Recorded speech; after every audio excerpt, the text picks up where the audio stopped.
Salut tout le monde, on reprend notre série sur les pharaons avec un gros morceau, Amenhotep IV, Akhenaton.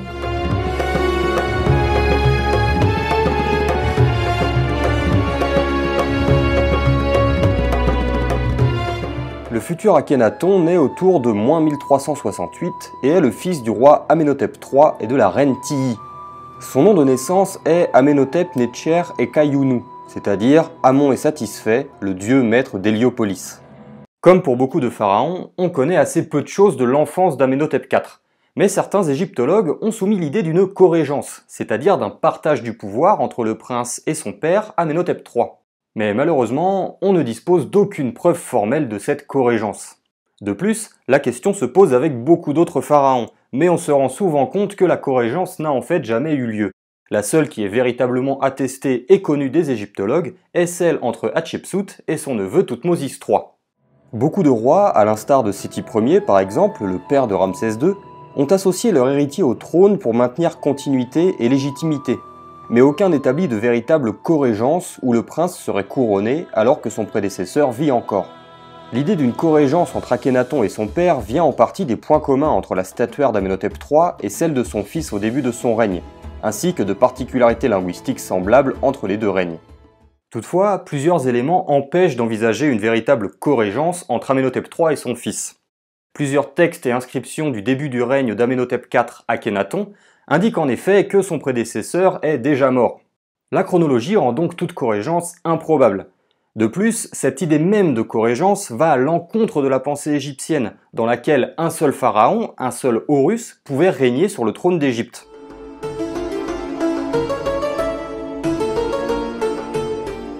Amenhotep IV accède au trône à environ 15 ans, vers -1352.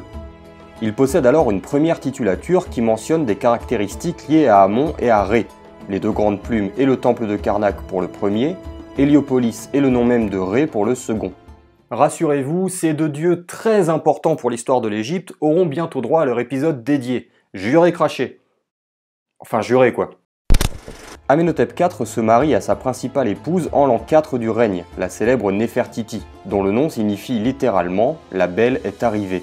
Néfertiti a occupé une place majeure dans la vie et le règne d'Akhenaton, et j'aurai l'occasion de développer tout ça dans la vidéo consacrée à la reine elle-même.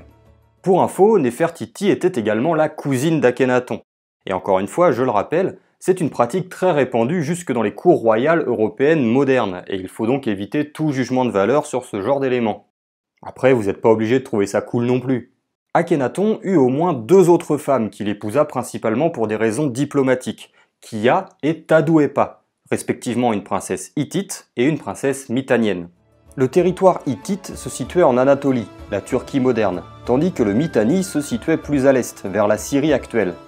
Le couple Akhenaton-Néfertiti donna naissance à au moins 7 enfants, 6 filles et un garçon. Je passe rapidement sur le garçon qui répondait au joli nom de Toutankhamon et qui deviendra par la suite le fameux Toutankhamon. L'épisode sur Toutankhamon est toujours disponible et je vous invite à aller le voir, on y apprend plein de trucs. Je dis ça en toute objectivité. Les 6 filles, quant à elles, s'appelaient dans l'ordre de naissance Meritaton, Maketaton, Orsen-Paaton, Néfer-Néferu-Aton, Néfer-Néferu-Ré et Sétep-Enré. Seules 2 d'entre elles ont laissé une véritable trace dans l'histoire égyptienne, les autres étant malheureusement décédées très jeunes. Nous avons donc d'abord l'aînée, Meritaton, qui fut désignée héritière par Akhenaton lui-même, et Orsen-Paaton, qui deviendra l'épouse de Toutankhamon et changera son nom pour celui resté célèbre d'Orsen-Amon.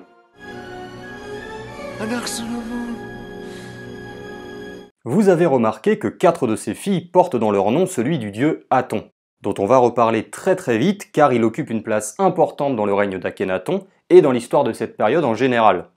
Dès les débuts de son règne, Amenhotep IV entreprend différents travaux dans les temples comme Karnak, notamment au niveau du 3e pylône qu'il agrémente d'un vestibule, ou encore à Soleb où il fait achever l'un des monuments de son père. En bref, Akhenaton commence son règne dans la continuité du précédent, et nous verrons par la suite que cette activité de bâtisseur occupe une place très importante dans la vie du pharaon, notamment lorsqu'il a pris ses distances avec ses prédécesseurs.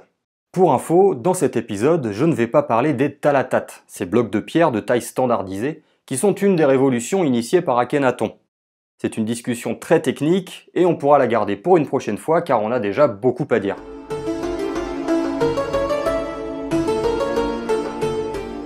Les années 4 et 5 du règne marquent un tournant, car c'est à ce moment-là qu'Amenhotep IV devient Akhénaton, avec tous les bouleversements que cela implique.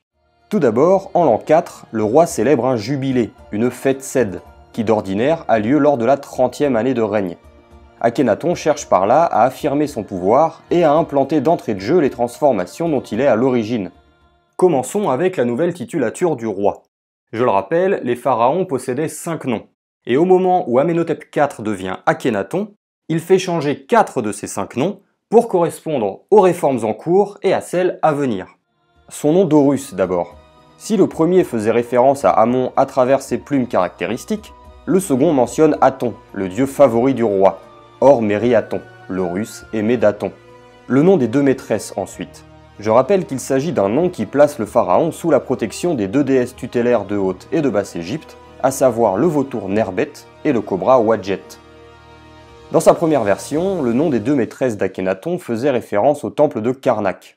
Dans son nouveau format, il remplace simplement le nom égyptien de Karnak par celui d'Aretaton, la nouvelle ville de résidence de la famille royale. Le nom est alors Nepti-Uzer-Nessit M. Aretaton, le grand de royauté dans Aretaton. Le nom de Faucon d'Or, 3e nom du roi, mentionnait au départ Héliopolis, la ville du dieu Ré. Dans sa seconde version, c'est encore une fois Aton que l'on retrouve, Hernebu Uches Renniaton, l'Horus d'or, qui élève le nom d'Aton. Enfin, le nom de fils de Ré, aussi appelé parfois nom de naissance, est celui que l'on retient d'ordinaire dans les livres. Ainsi, si le pharaon naît sous le nom d'Amenhotep, comme son père, il change ensuite son nom en Akhénaton, qui signifie « celui qui est utile, bénéfique à Aton ». Au final, un seul nom sur les 5 n'a pas changé. Il s'agit du nom de roi de Haute et Basse-Égypte, c'est-à-dire le nom de couronnement. Celui-ci mentionne le nom de Ré, seul dieu qui trouve encore du crédit aux yeux d'Akhénaton, comme on va le voir par la suite. J'ai conscience que cela fait beaucoup d'informations d'un coup, mais c'est très important pour bien comprendre à quel point le virage pris par Akhénaton a entraîné de profonds bouleversements.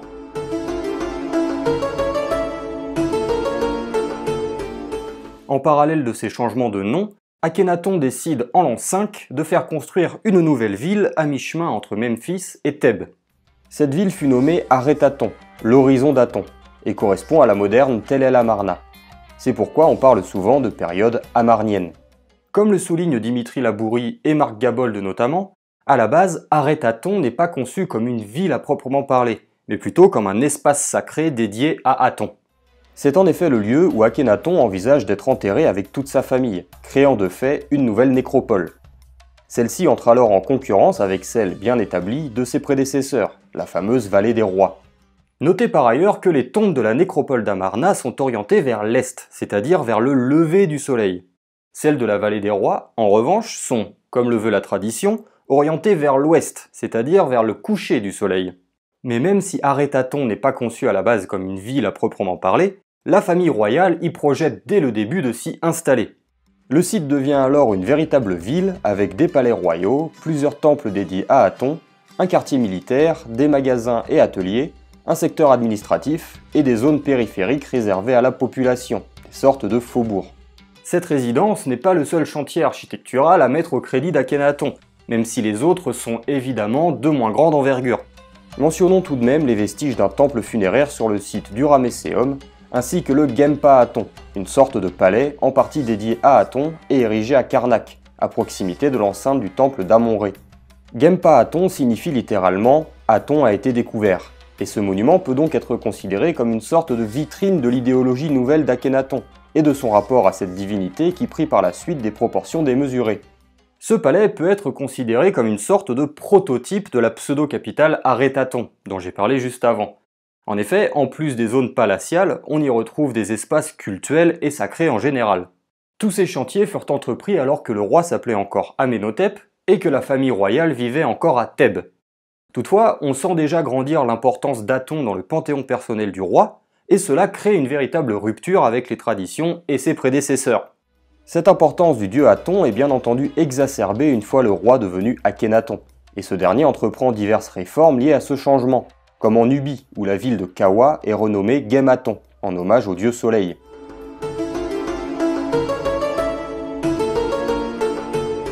Alors, je parle du dieu Aton depuis tout à l'heure.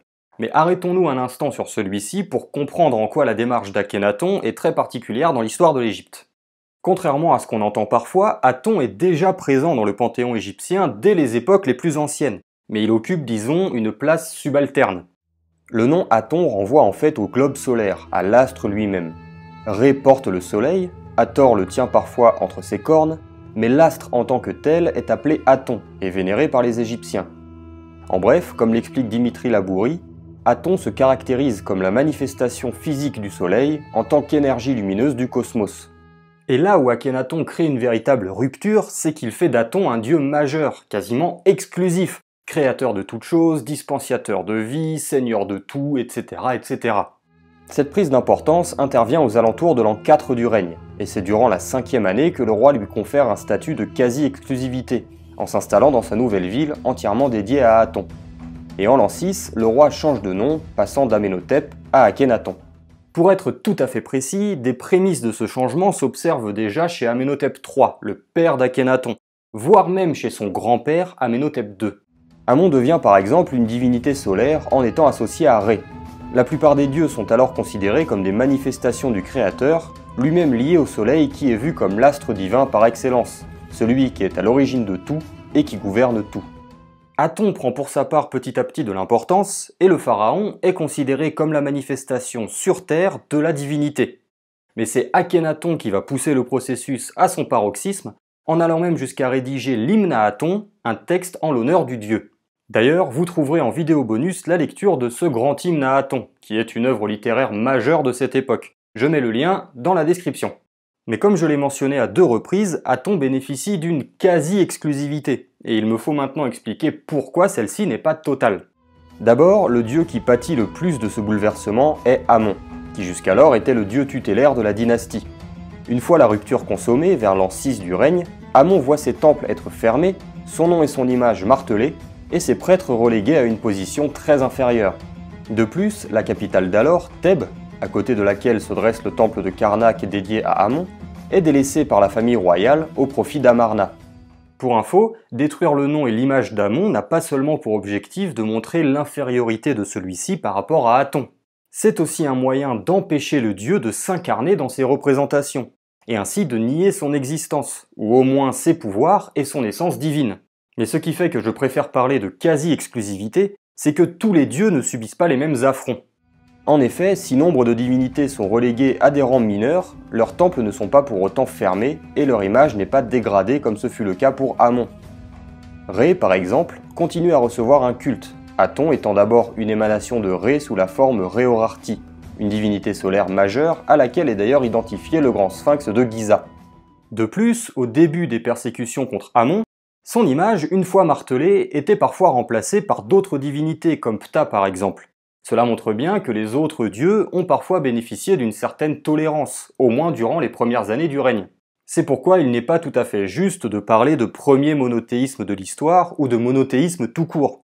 Mais il est vrai que dans les dernières années du règne d'Akhénaton, l'intolérance envers les autres divinités est devenue beaucoup plus radicale et beaucoup plus destructrice. Certains historiens préfèrent qualifier cette pensée religieuse d'énothéisme, c'est-à-dire un système où un dieu majeur coexiste avec d'autres divinités mineures qui lui sont largement inférieures ou dont le culte est très restreint. Quoi qu'il en soit, même si nous ne sommes pas en présence d'un véritable monothéisme, la rupture religieuse opérée par Akhénaton est un jalon majeur de l'histoire égyptienne.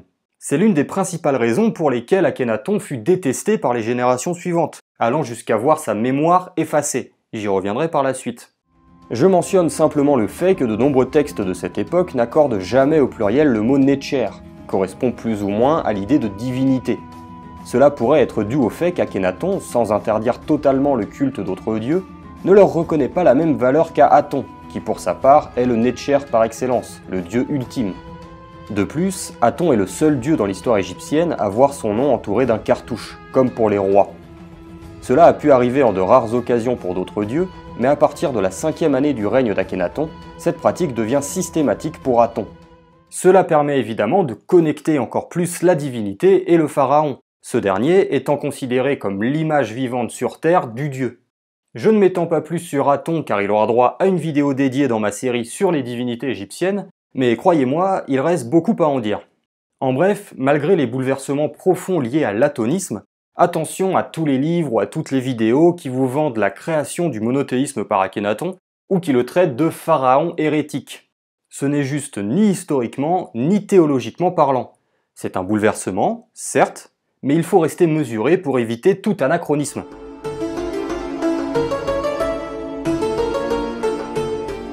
En dehors des aspects architecturaux et religieux, le règne d'Akhénaton nous est notamment connu par sa correspondance diplomatique avec ses voisins du Proche-Orient.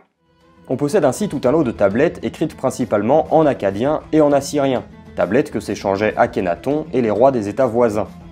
Les égyptologues les ont appelées les lettres d'Amarna, du nom moderne de la résidence royale d'Akhénaton. Dans cette correspondance fournie, on apprend notamment que l'activité égyptienne directe à l'étranger fut relativement limitée. Cela contraste avec les autres pharaons de la XVIIIe dynastie, qui pour leur part ont été particulièrement actifs, notamment sur le plan militaire. Cependant, la relative inactivité d'Akhénaton se place dans la continuité de la politique de son père, Amenhotep III, qui à la fin de son règne commençait à prendre ses distances avec ses alliés. Je précise toutefois, à la suite des spécialistes de cette période, qu'Akhénaton n'était pas tout à fait inactif, mais qu'il agissait plutôt en sous-main, à l'aide d'espions et autres ambassadeurs. Le roi a donc évité le conflit armé au maximum, mais suivait de très près la situation au Proche-Orient. D'ailleurs, dès le début de son règne, Amenhotep IV Akhénaton est en litige avec le roi du Mitanni, qui lui réclame divers cadeaux que le père du pharaon lui avait promis et qui ne sont jamais arrivés.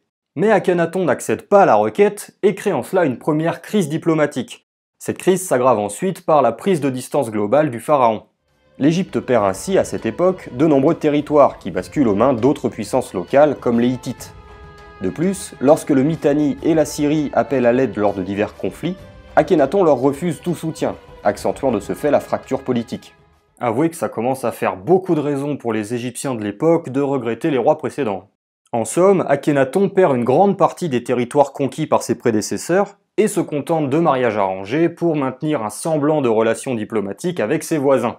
Une seule campagne militaire est bien attestée, à la toute fin du règne, expédition destinée à punir le gouverneur de Kadesh, dont l'attitude rebelle ne plaisait pas du tout au roi d'Égypte. Malheureusement pour ce dernier, les troupes égyptiennes sont écrasées et l'intervention est un échec. La guerre avec les Hittites est alors officiellement déclarée, et elle durera plusieurs décennies, jusqu'à ce que Ramsès II signe un traité de paix après la fameuse bataille de Kadesh. J'en ai parlé dans les épisodes sur Ramsès, alors n'hésitez pas à aller les voir.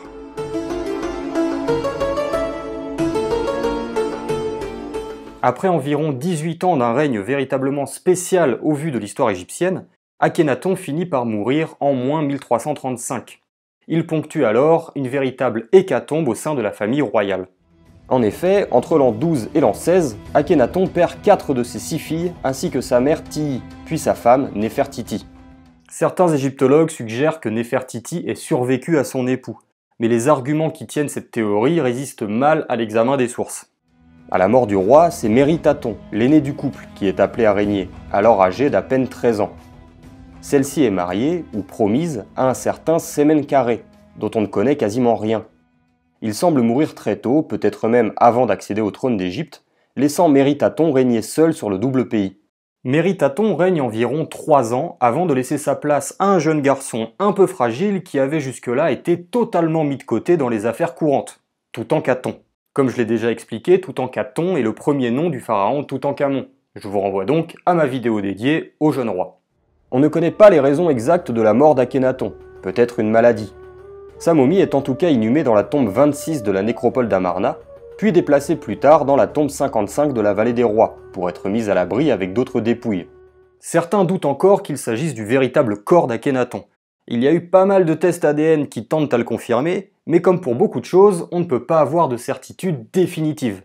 Akhénaton subit à sa mort une vague de damnatio memoriae, c'est-à-dire l'effacement de toute trace de son règne et de son existence en général. On martèle ses cartouches, ses représentations, on dégrade son sarcophage, etc. Il est même omis des listes de rois commandées par Séti Ier et Ramsès II, comme si Akhénaton et ses successeurs directs n'avaient jamais existé. En gros, il subit un peu ce qu'il a fait subir à Amon. Comme quoi, l'ironie de l'histoire. De plus, lorsqu'on parle de lui par la suite, Akhénaton est désigné comme l'ennemi d'Arétaton, et le temps de son règne est appelé le temps de la rébellion. Aretatton Amarna est progressivement abandonné, même si la vie sur le site perdure durant plusieurs siècles dans des proportions largement réduites. D'ailleurs, la nécropole d'Amarna continua d'être visitée jusqu'à l'époque gréco-romaine. Et paradoxalement, si les Égyptiens de l'époque et ceux des dynasties suivantes ont tout fait pour qu'Akhénaton tombe dans l'oubli, il bénéficie désormais d'une postérité remarquable et d'une véritable fascination dont on va parler juste après. Notez simplement que si la mémoire collective égyptienne tend à oublier Akhénaton et que le pouvoir royal fait tout pour en supprimer les traces, suffisamment d'éléments survivent pour qu'Akhénaton soit toujours connu à l'époque ptolémaïque et ensuite, les compilateurs gréco-romains incluant le pharaon amarnien dans leur liste.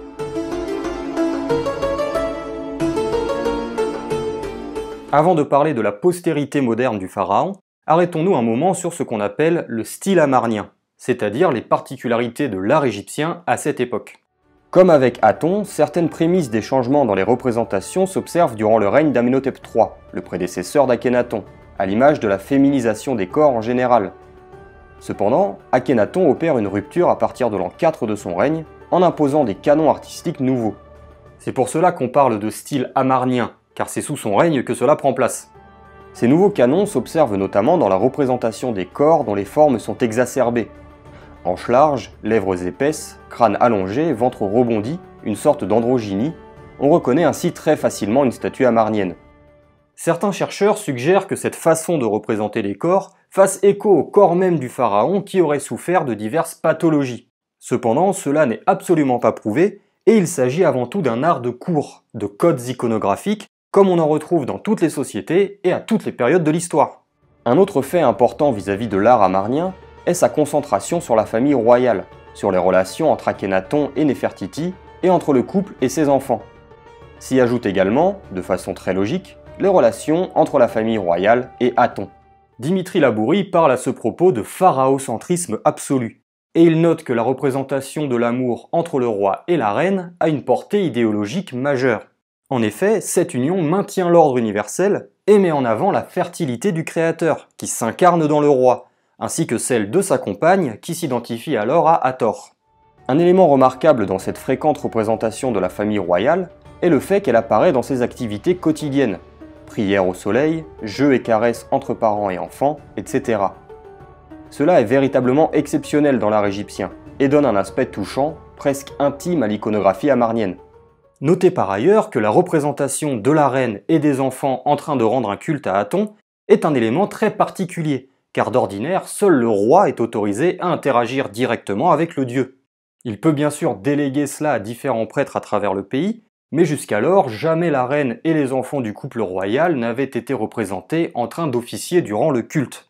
De plus, n'oublions pas que les images montrant le couple royal et leurs enfants répondent également à une volonté idéologique, la descendance étant avant tout l'expression de la fertilité du roi et de la reine. Les enfants étaient en réalité d'abord élevés par des nourrices et des précepteurs. Je passe rapidement sur le dieu Aton lui-même, qui n'a pas de forme humaine ou animale, mais qui est toujours figuré, au moins à partir de l'an 4 du règne, comme un disque plus ou moins bombé, duquel partent des rayons avec des mains au bout. Ces mains tiennent parfois des croix ancres, symbolisant le don de vie par Aton. La présence de scènes de la vie quotidienne de la famille royale a parfois été interprétée comme un signe de réalisme dans l'art amarnien.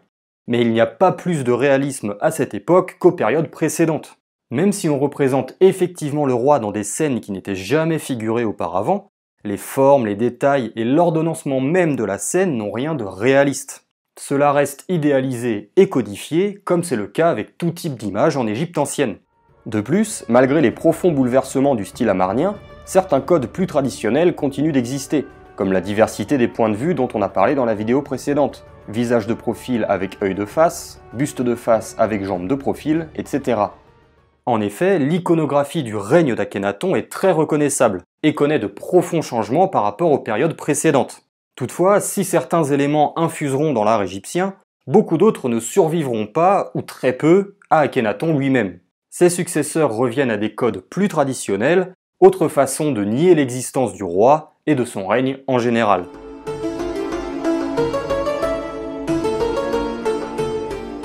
Si les Égyptiens ont essayé de faire disparaître Akhénaton des mémoires, la redécouverte de son règne et de sa réforme religieuse lui ont assuré une vraie postérité.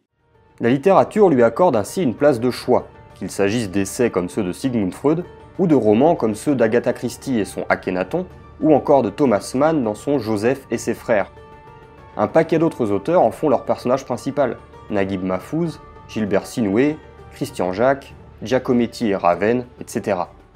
La BD n'est pas en reste, à l'instar de la saga Blake et Mortimer, avec le mystère de la Grande Pyramide, ou encore de Papyrus dans l'album Le Pharaon Maudit. Marvel a également utilisé le personnage d'Akhénaton dans son cycle The End, le pharaon étant le grand méchant de cette histoire. Akhénaton y côtoie notamment Captain Marvel, Doctor Doom ou encore Galactus. Le monde de la musique ne fait pas exception. Akhénaton est évidemment le pseudo d'un des fondateurs d'IAM, dont j'ai parlé dans le premier épisode sur l'Égypte dans le rap. Mais le pharaon apparaît également dans d'autres créations. C'est notamment le cas de l'opéra Akhenaten de Philip Glass, qui se démarque notamment par un livret en partie composé de textes égyptiens de l'époque même d'Akhénaton.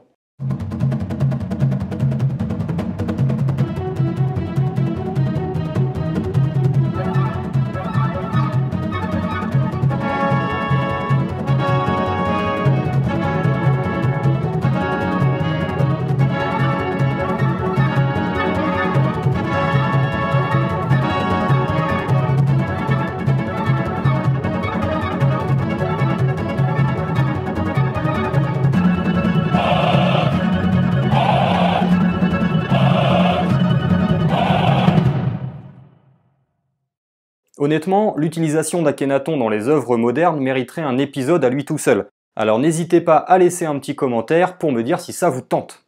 Et encore, je n'ai parlé que des œuvres de fiction. Dans le domaine pseudo-historique, on trouve aussi toutes sortes d'interprétations. Dictateur un peu fou, hippie pacifiste, précurseur du mouvement LGBT, etc., etc. Chacun voit dans Akhénaton celui qu'il a envie d'y voir. Voilà pour l'épisode sur Akhénaton, sans conteste l'un des pharaons les plus extraordinaires de l'Égypte ancienne. Et comme le dit bien Dimitri Labourie, à l'inverse de la masse collective des autres pharaons, Akhénaton nous touche parce qu'il nous apparaît encore aujourd'hui comme un individu. N'oubliez pas de mettre un pouce bleu, un commentaire et de partager la vidéo. Sinon la malédiction du pharaon hérétique s'abattra sur vous. C'est de pire en pire les fins de vidéo. À la prochaine!